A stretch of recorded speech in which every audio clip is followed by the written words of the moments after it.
Assalamualaikum warahmatullahi wabarakatuh. Selamat pagi semuanya. Terima kasih buat teman-teman semuanya yang telah klik video presentasi ini dan yang telah mendengarkan video presentasi dari kelompok kami pada hari ini.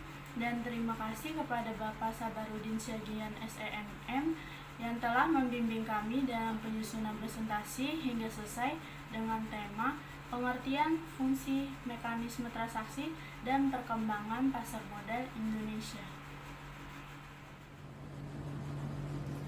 Hai teman-teman semuanya seluruh Indonesia, sebelum kami mulai presentasi, saya akan memperkenalkan anggota kelompok 4, yaitu saya sendiri, Safira Dara Aprilia, selanjutnya ada Rafitra Dimas, dan yang terakhir ada Nur Sadia.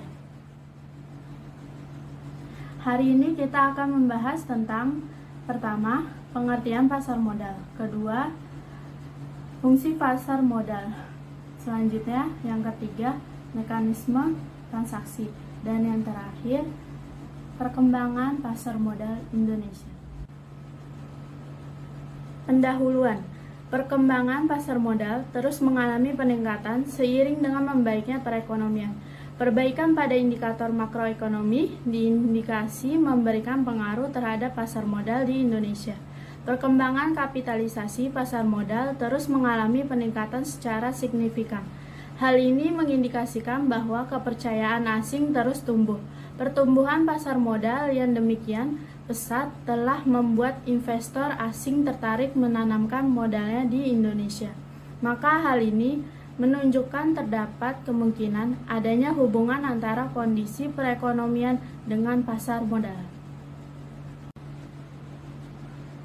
Pengertian pasar modal. Tahukah kamu apa itu pasar modal? Pasar modal merupakan salah satu tempat bagi perusahaan untuk memperoleh dana. Pasar modal pada dasarnya, pasar modal tidak beda jauh dengan pasar tradisional, karena di sana terdapat pedagang, pembeli, dan transaksi jual beli. Pedagang di pasar modal disebut emiten, dan pembeli di pasar modal disebut investor. Pasar modal lah yang mempertemukan emiten atau pihak yang membutuhkan dana dengan investor atau pihak pemodal yang menyediakan kelebihan dana. Pengertian pasar modal menurut para ahli yaitu sebagai berikut. Yang pertama, menurut Husnan 2005 ayat 3 menyatakan bahwa pasar modal dapat didefinisikan sebagai pasar untuk berbagai instrumen keuangan atau sekuritas jangka panjang yang dapat diperjualbelikan dalam bentuk hutang maupun modal sendiri dan diterbitkan oleh pemerintah, public authorities maupun perusahaan swasta. Kemudian yang kedua, menurut Undang-Undang Pasar Modal Nomor 8 Tahun 1995 adalah kegiatan yang bersangkutan dengan penawaran umum dan perdagangan efek perusahaan publik yang berkaitan dengan efek yang diterbitkannya serta lembaga dan profesi yang berkaitan dengan efek. Selanjutnya, yang ketiga, menurut Tandelilin 2001 ayat 13, pasar modal adalah pertemuan antara pihak yang mempunyai kelebihan dana dengan yang kekurangan dana dengan cara memperjualbelikan sekuritas yang umumnya mempunyai umur lebih dari 1 tahun, sedangkan secara fisik atau tempat di mana terjadi jual beli sekuritas disebut bursa efek. Dasar-dasar hukum pasar modal yaitu sebagai berikut. Undang-Undang Republik Indonesia Nomor 8 Tahun 1995 tentang pasar modal. Undang-Undang Republik Indonesia Nomor 40 Tahun 2007 tentang perseroan terbatas atau PT. Undang-Undang Republik Indonesia Nomor 23 Tahun 2002 tentang surat utang negara. Peraturan Pemerintah Republik Indonesia Nomor 45 tentang penyelenggaraan kegiatan di bidang pasar modal. Peraturan BAPEPAM LK atau Badan Pengawas Pasar Modal dan Lembaga Keuangan. Peraturan Bursa Efek Indonesia atau BEI, Peraturan Kustodian Sentral Efek Indonesia atau KSEI, Peraturan Clearing Penjamin Efek Indonesia atau KPEI. Sementara itu, Ahmad tahun 1996 ayat 18 menyebutkan 3 pengertian tentang pasar modal sebagai berikut. Pertama, definisi yang luas. Pasar modal adalah kebutuhan sistem keuangan yang terorganisasi, termasuk bank-bank komersial dan semua perantara di bidang keuangan, serta surat-surat berharga, jangka panjang, dan jangka pendek primer yang tidak langsung. Kedua, definisi dalam arti menengah. Pasar modal adalah semua pasar yang terorganisasi dan lembaga-lembaga yang memperdagangkan warkat-warkat kredit atau biasanya yang berjangka waktu lebih dari setahun, termasuk saham-saham, obligasi-obligasi, pinjaman berjangka, hipotek, dan tabungan, serta deposito berjangka. Ketiga, definisi dalam arti sempit. Pasar modal adalah tempat pasar terorganisasi yang memperdagangkan saham-saham dan obligasi dengan memakai jasa dari marketer, komisioner, dan para underwriter atau penjamin emisi. Wawasan pasar uang dan pasar modal. Pentingnya pasar modal. Pasar uang dan pasar modal merupakan sarana investasi dan mobilisasi dana. Pasar uang dan pasar modal merupakan tempat bertemunya pihak yang memiliki dana lebih atau lender dengan pihak yang memerlukan dana jangka panjang tersebut atau borrower. Dalam ekonomi, pasar modal menyediakan fasilitas untuk memindahkan dana dari lender ke borrower. Pasar modal adalah lembaga keuangan, bukan bank, yang mempunyai kegiatan berupa penawaran dan perdagangan efek. Pasar modal dikenal sebagai tempat bertemunya penjual dan pembeli modal atau dana. Selain itu, juga merupakan lembaga profesi yang berkaitan dengan transaksi jual beli efek dan perusahaan publik yang berkaitan dengan efek. Dalam Undang-Undang Pasar Modal Nomor 8 Tahun 1995, pengertian pasar modal dijelaskan lebih spesifik sebagai kegiatan yang bersangkutan dengan penawaran dan perdagangan efek perusahaan publik yang berkaitan dengan efek yang diterbitkannya, serta lembaga dan profesi yang berkaitan dengan efek. Organisasi pasar modal Indonesia yaitu sebagai berikut. Pertama, Badan Pengawas Pasar Modal atau BAPEPAM memiliki kewenangan untuk melakukan pembinaan, pengaturan, dan pengawasan pasar modal di Indonesia. BAPEPAM berada di bawah dan bertanggung jawab kepada Menteri Keuangan. Tujuan adanya BAPEPAM yaitu untuk mewujudkan terciptanya kegiatan pasar modal yang teratur, wajar, dan efisien, serta melindungi kepentingan pemodal dan masyarakat. Kedua, perusahaan atau emiten memperoleh dana di pasar modal dengan melaksanakan penawaran umum atau investasi langsung atau private placement. Ketiga, self-regulatory organization atau SRO adalah organisasi yang memiliki kewenangan untuk membuat peraturan yang berhubungan dengan aktivitas usahanya. Keempat, perusahaan efek adalah perusahaan yang mempunyai aktivitas sebagai perantara pedagang efek.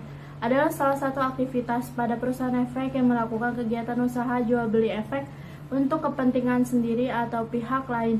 Penjamin emisi efek adalah salah satu aktivitas pada perusahaan efek yang melakukan kontrak dengan emiten untuk melaksanakan penawaran umum dengan atau tanpa kewajiban untuk membeli sisa efek yang tidak terjual.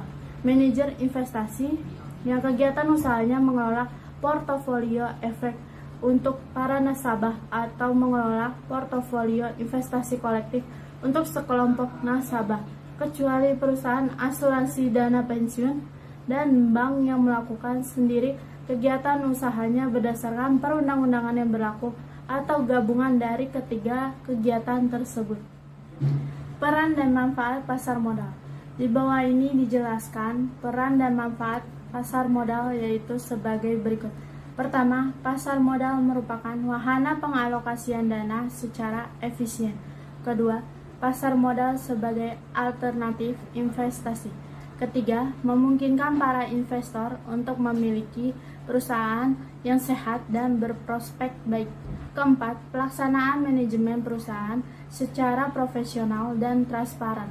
Kelima, peningkatan aktivitas ekonomi sosial. Risiko dari pasar modal. Yang pertama, risiko daya beli, yaitu daya beli yang berkaitan dengan kemungkinan terjadinya inflasi yang menyebabkan nilai real pendapatan akan lebih kecil. Yang kedua, risiko bisnis, yaitu menurunnya kemampuan perusahaan memperoleh laba, menyebabkan menurunnya kemampuan emiten membayar bunga atau dividen. Yang ketiga, risiko tingkat bunga, yaitu tingkat bunga yang naik biasanya akan menyebabkan nilai saham cenderung turun. Yang keempat, risiko likuiditas, yaitu kemampuan surat berharga untuk dapat segera diperjualbelikan. Kelebihan dan kekurangan pasar modal. Kelebihan, yang pertama menyediakan sumber pembiayaan jangka panjang untuk dunia usaha. Yang kedua, sarana untuk mengalokasikan sumber dana secara optimal bagi investor. Yang ketiga, memungkinkan adanya upaya diversifikasi. Kekurangan, yang pertama, sebagai sebuah sarana investasi pasar modal, belum menyentuh segala lapisan masyarakat. Yang kedua, ketidakstabilan kurs sangat berpengaruh pada harga saham. Yang ketiga, tidak seluruh investasi dalam pasar modal berbuah manis. Slide selanjutnya akan dijelaskan oleh teman saya, Rafitra Dimas. Terima kasih untuk Safira atas pemaparan materinya tentang definisi pasar modal dan apa itu pentingnya pasar modal.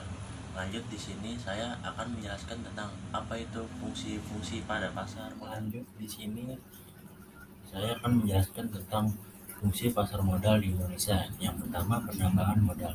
Nah, dengan adanya penambahan modal ini dapat membantu perusahaan mendapatkan dana dividen dengan cara menjual saham ke pasar modal. Yang kedua, pemerataan pendapatan. Saham yang sudah dibeli akan mendapatkan dividen atau bagian keuntungan perusahaan terhadap para pembelinya. Yang ketiga, menciptakan tenaga kerja. Dengan adanya fungsi pasar modal ini dapat mendorong atau muncul berkembangnya lapangan kerja baru. Yang keempat, ada meningkatkan pendapatan negara. Dengan adanya tambah pemasukan dengan pajak ini akan menjadikan fungsi pasar modal menggunakan pendapatan akan atau meningkatkan pendapatan negara. Yang kelima, indikator perekonomian negara. Kegiatan dan volume penjualan ini akan meningkatkan kegiatan bisnis pada pasar modal. Lanjut, di sini menurut Rusnan tahun 2005 pasar modal memiliki dua fungsi, yaitu fungsi yang pertama fungsi ekonomi, yang dimana pasar modal sebagai fungsi ekonomi menyediakan fasilitas untuk memindahkan dana dari lenders atau para investor yang menanamkan dirinya dengan dalam pasar modal ke brokers atau emiten atau perusahaan yang memberikan efek di pasar modal. Kedua, fungsi keuangan, yaitu pasar modal sebagai fungsi keuangan adalah menyediakan dana yang diperlukan oleh para brokers. Lanjut, di sini ada tujuan investor pasar modal. Yang pertama, memperoleh dividen dengan ditunjukkan kepada keuntungan yang akan diperolehnya berupa bunga yang dibayar oleh emiten dalam bentuk dividen. Yang kedua, kepemilikan perusahaan. Semakin banyaknya saham yang dimiliki, maka semakin besar pengusaha menguasai perusahaan. Yang ketiga, di sini perdagang. Saham dijual kembali pada harga yang tinggi. Selanjutnya, di sini ada peran penting pasar modal bagi perkembangan perekonomian. Apa sih peran pentingnya? Yang pertama, saran menghimpun dana-dana masyarakat guna disalurkan ke dalam kegiatan produktif. Yang kedua, sumber pembiayaan yang mudah, murah dan cepat bagi dunia usaha dan pengembangan nasional. Yang ketiga, mendorong terciptanya kesempatan berusaha dan menciptakan kesempatan bekerja. Yang keempat, mempertinggi efisiensi alokasi sumber produksi. Yang kelima, yaitu memperkokoh operasinya mekanisme pasar keuangan dalam menata sistem moneter. Yang keenam, menekankan tingginya tingkat bunga. Yang ketujuh, sebagai alternatif investasi bagi para pemodal. Selanjutnya, di sini apa kalian mengetahuinya? Bagaimana sih mekanisme transaksi di pasar modal? Nah, mekanisme transaksi di pasar modal itu, misalkan calon pembeli saham pertama-tama harus menjadi nasabah di perusahaan efek. Nah, calon pembeli saham harus punya rekening terlebih dahulu dan tercatat oleh Biro Administrasi Efek atau BAE. Selain itu, baru bisa melakukan order transaksi Selanjutnya, transaksi jual beli saham itu awal dari investor kepada perusahaan efek, kemudian diteruskan kepada petugas perusahaan efek yang ada di lantai bursa. Petugas di lantai bursa kemudian memasukkan pesanan ke dalam sistem JADS. Di tahap ini ada komunikasi jual beli antara broker atau petugas perusahaan efek dan investor. Nah, setelah order pesanan yang masuk ke JADS ini bertemu dengan harga yang muncul pada sistem JADS, maka transaksi sudah selesai. Informasi bahwa order telah selesai kemudian diinformasikan kepada investor. Lalu tahap akhirnya adalah penyelesaian transaksi. Pada tahap ini ada proses clearing atau transaksi atau pemindahan buku yang dilakukan oleh KPEI dan proses lain sebelum investor memperoleh hasilnya yang berupa uang karena menjual saham atau berupa saham yang dibelinya. Selanjutnya, Bursa Efek Indonesia menggolongkan perdagangan saham ke dalam 3 pasar. Yang pertama pasar reguler, yang kedua pasar negosiasi, yang ketiga pasar tunai. Pasar reguler itu saham di pasar reguler tidak diperdagangkan dalam satuan lot dan berdasarkan mekanisme tawar-menawar yang berlangsung secara terus-menerus selama proses perdagangan. Yang kedua pasar negosiasi, yaitu pasar ini dilaksanakan berdasarkan tawar-menawar individual antara anggota bursa beli dan anggota jual dengan berpedoman pada kurs terakhir di pasar reguler. Yang ketiga pasar tunai, pasar ini tersedia untuk menyelesaikan kegagalan anggota bursa dalam memenuhi kewajibannya di pasar reguler dan pasar negosiasi.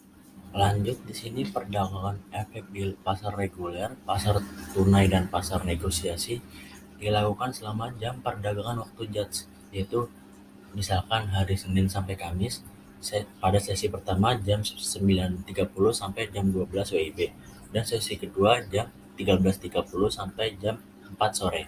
Yang kedua hari Jumat pada sesi pertama digelar pada pukul 9.30 sampai 11.30 WIB dan sesi kedua digelar pada 14.00 sampai jam 16.00 waktu Indonesia Barat.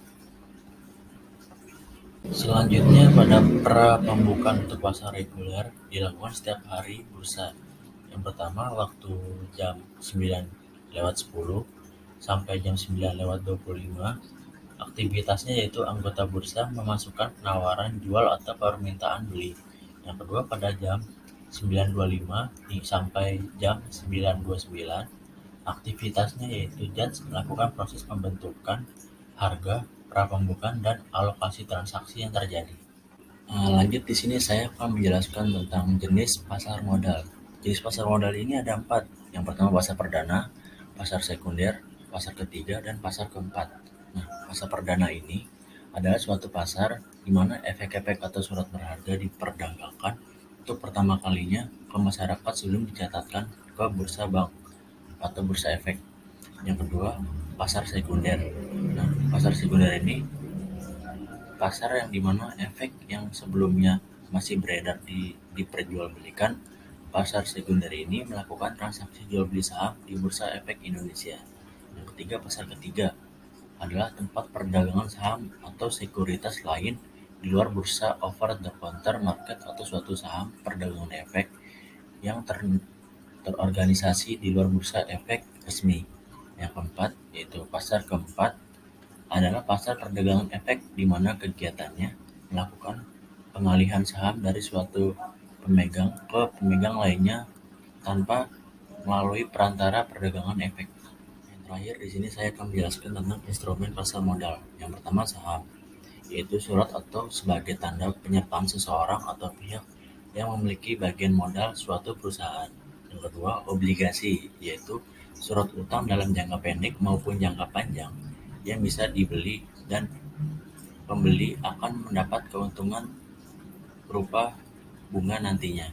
Yang ketiga reksadana adalah sebagai wadah untuk menghimpun dana dari banyak pemodal yang akan dikelola ke dalam aset-aset investasi oleh manajer investasi atau emiten.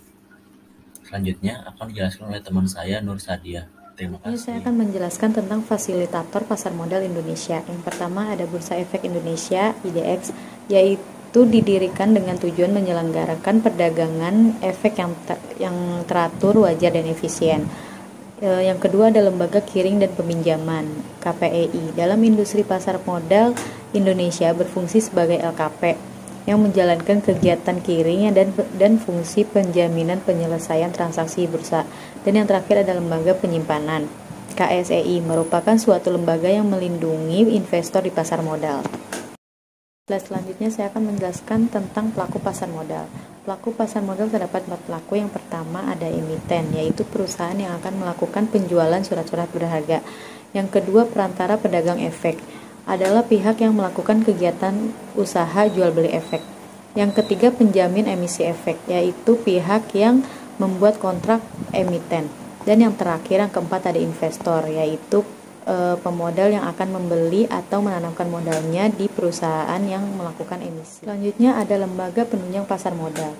5 lembaga penunjang pasar modal berikut ini merupakan lembaga yang menyediakan kegiatan yang membantu terselenggaranya pasar modal yang sehat, yaitu sebagai berikut. Yang pertama, Biro Administrasi Efek. Biro Administrasi Efek yaitu pihak yang berdasarkan kontrak dengan emiten melaksanakan pencatatan pemilikan efek dan pembagian hak yang berkaitan dengan efek. Yang kedua ada kustodian, yaitu pihak yang memberikan jasa penitipan efek dan harta lain dengan efek serta jasa lain, termasuk menerima dividen, bunga, dan hak lain. Yang ketiga ada wali amanat, yaitu pihak yang mewakili kepentingan pemegang efek bersifat utang. Yang keempat ada penasihat investasi, yaitu pihak yang memberi nasihat kepada pihak lain mengenai penjualan atau pembelian efek. Yang terakhir yang kelima ada pemeringkat efek, yaitu lembaga yang dapat menjembatani kesenjangan informasi antara emiten dan investor dengan menyediakan informasi standar atas tingkat risiko kredit suatu perusahaan. Ada profesi penunjang pasar modal. Yang pertama ada akuntan, profesi penunjang yang bertujuan untuk memberikan pendapat atas kewajaran laporan keuangan perusahaan yang akan go public.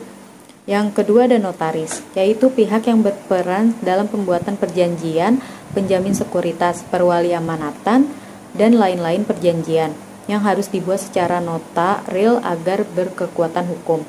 Yang ketiga ada konsultan hukum, yaitu profesi yang berperan memberikan perlindungan kepada investor dari segi hukum.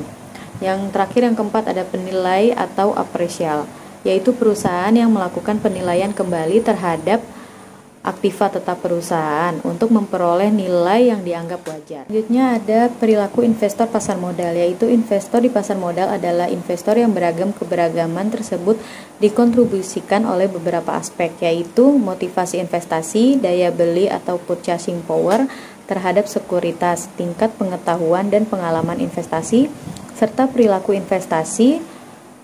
Perilaku keuangan merupakan sebuah model yang menekankan implikasi potensial dari faktor psikologis yang mempengaruhi perilaku investor. Selanjutnya kita akan membahas tentang perkembangan pasar modal di Indonesia.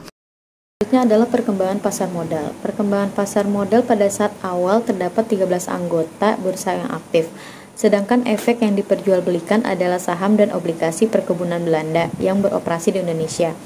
Obligasi yang diterbitkan pemerintah atau provinsi dan kota praja, sertifikat saham perusahaan-perusahaan Amerika yang diterbitkan oleh kantor administrasi di negeri Belanda, serta efek perusahaan Belanda lainnya. Perkembangan pasar modal di Batavia tersebut begitu pesat sehingga menarik masyarakat kota lainnya. Selanjutnya adalah periode pasar modal Indonesia.